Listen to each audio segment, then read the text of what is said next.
संजय सिंह।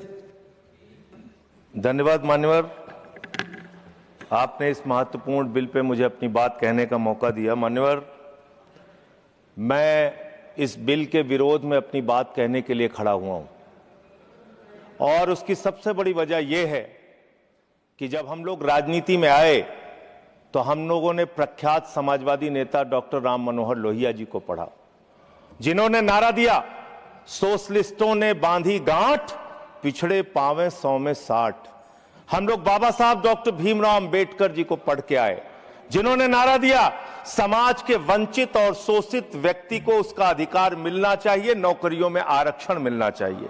पिछले दिनों जब हम बात कर रहे थे कि हाई कोर्ट और सुप्रीम कोर्ट में जजों की संख्या कितनी दलित की है, कितने आदिवासी समाज से है, कितने पिछड़े वर्ग के लोगों की है, तो सरकार की ओर से उत्तर आया, मान्यवर आपके सामने उत्तर आया।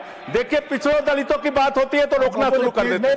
ये ठीक बात नहीं है। कोई नहीं रोक रहा आपको। तो सर, दलितों, आदिवासियों, पिछड़ों के बारे में जब पूछा गया तो सरकार के मंत्री महोदय ने आपके सामने कहा कि इसमें हमारा कोई हस्तक्षेप नहीं है, तो कॉलेजियम तय करता है।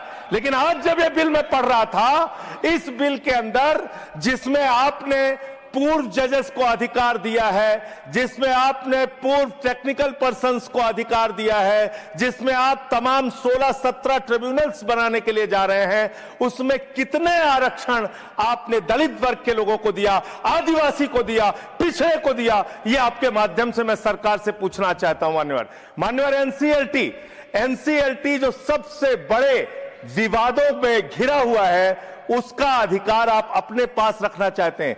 इस कमेटी को एनसीएलटी गठन करने का अधिकार नहीं है। क्यों अधिकार नहीं है? क्योंकि वीडियोकॉन का हजारों करोड़ रुपए, 97% पैसा जो उसके ऊपर कर्ज था वो माफ कर दिया गया और मात्र 3% पैसा वसूला गया। 5,53,000 करोड़ रुपए में से मात्र 3.5 लाख करोड़ रुपए माफ किया गया और बाकी पैसा वसूल किया गया। ये सारा खेल एनसीएलटी के माध्यम से हो रहा है, जिसमें हजारों लाखों करोड़ रुपए बड़े बड़े पूंजीपतियों का आप माफ करते हैं और उसके गठन का अधिकार आप अपने हाथ में रखना चाहते हैं। मान्यवर, मैं आपके माध्यम से ये बताना चाहता हूं सरकार को, मैं सूची पढ़ रहा था मान्यवर, सुप्रीम कोर्ट के अब तक के जितने जजेज हुए उनमें से 10.5 करोड़ की आबादी वाले आदिवासी समाज के मात्र एक जज सुप्रीम कोर्ट में हुए। मान्यवर, एक जज हुए। और आप जब ये ट्रिब्यूनल्स बनाने जा रहे हैं बड़े बड़े पदों पे, आप जानते हैं आप क्या करने जा रहे हैं, आपको पता है, आपको मालूम है। देखिए, जब भी पिछड़ों दलितों की बात होगी चिल्लाने लगेंगे। आप लोग वो लोग हैं, नहीं बोल रहा, आप वो लोग हैं जिन्होंने मंदिर के उद्घाटन में मानव, मैं अपनी बात तो पूरी कर लूं। ये तो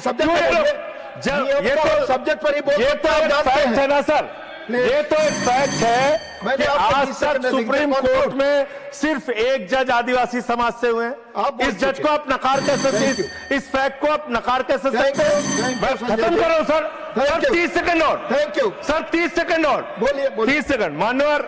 मान्यवर, मैं आपके माध्यम से सिर्फ इतना सरकार से कहना चाहता हूं, जब आप ये ट्रिब्यूनल्स का गठन करने के लिए जा रहे हैं, इसमें एक महत्वपूर्ण संशोधन आप कीजिए। सारे के सारे ट्रिब्यूनल्स में दलितों, पिछड़ों और आदिवासियों को आरक्षण दीजिए। हम इसके विरोध में हैं जब तक आप ऐसा नहीं करते। यस, माननीय parliamentary affairs minister Sanjay Singh ji ने जो